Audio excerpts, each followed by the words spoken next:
The 2D inelastic is going to be similar to what we've done before. We're just going to kind of treat it like two separate questions, an east-west question and a north-south question, then combine the two components when we get to the very end.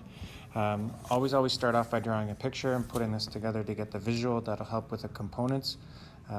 It could get ugly with angles. This first one I've kept kind of clean. It's not too crazy.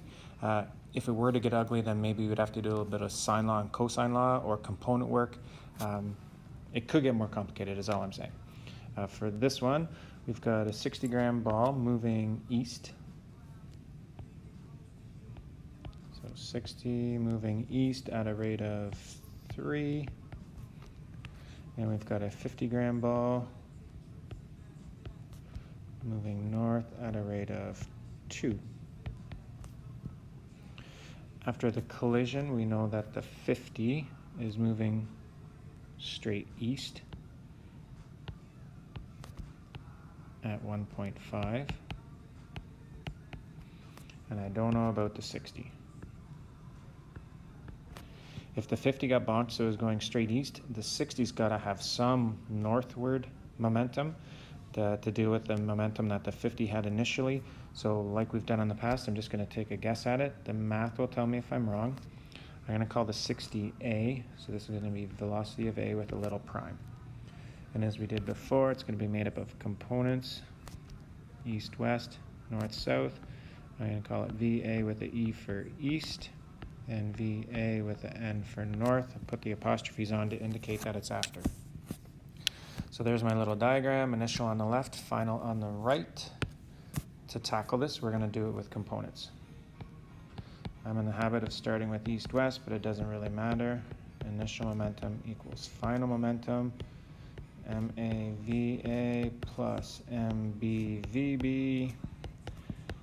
MAVA after plus MBVB after. I'm going to scroll up so we can't see the numbers, but we got... Before I plug them in, we'll talk it through. In the east-west, the 60 contributes because it's going straight east at 3, but the 50 initially is going straight north. It doesn't factor in. After the crash, we've got the 50 going 1.5 and the 60 going VA east.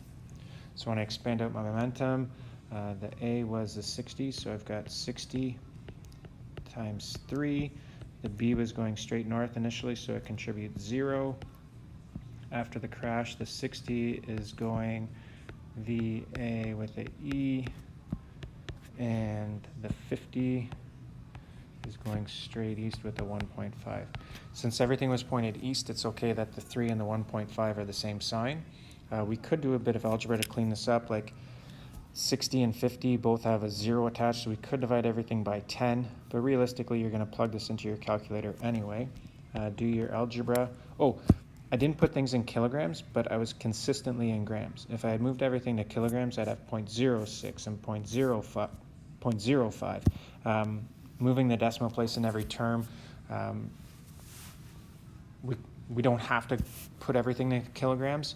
As long as we're consistent, it doesn't really matter what units the mass is in, as long as they're the same. I can't have the 60 in kilograms and the 50 in grams. That would be a problem.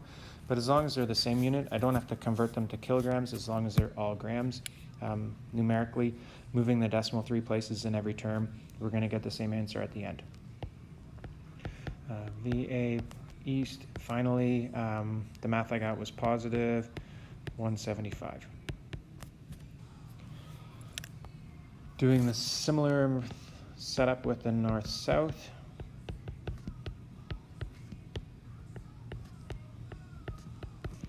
The two momentums to start off of A and B equal the two momentums to end off of A and B. This time, the 50 was moving to north initially, and the 50 doesn't contribute after the fact.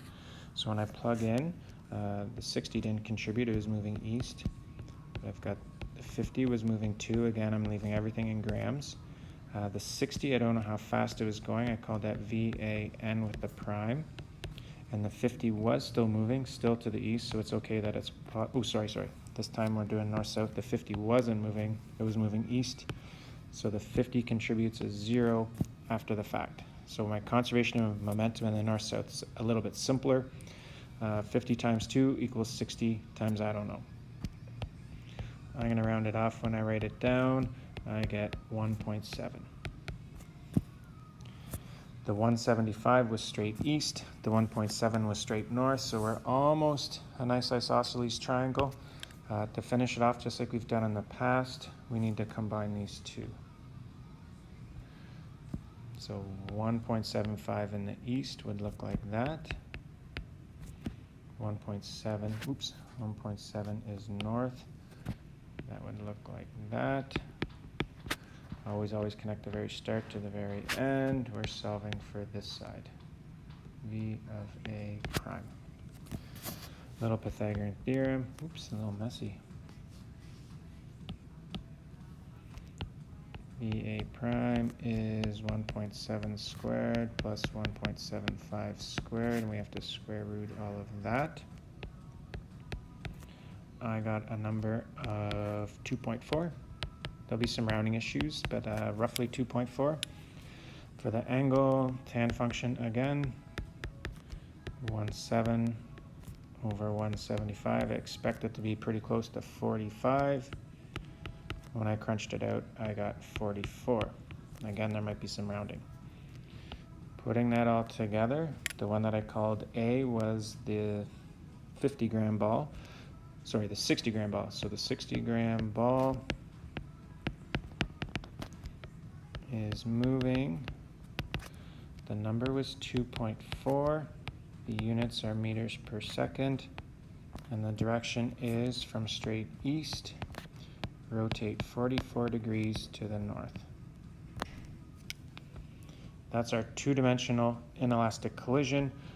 In inelastic, really, we can have one known in each component, one unknown in the east-west, one unknown in the north-south, and then combine those using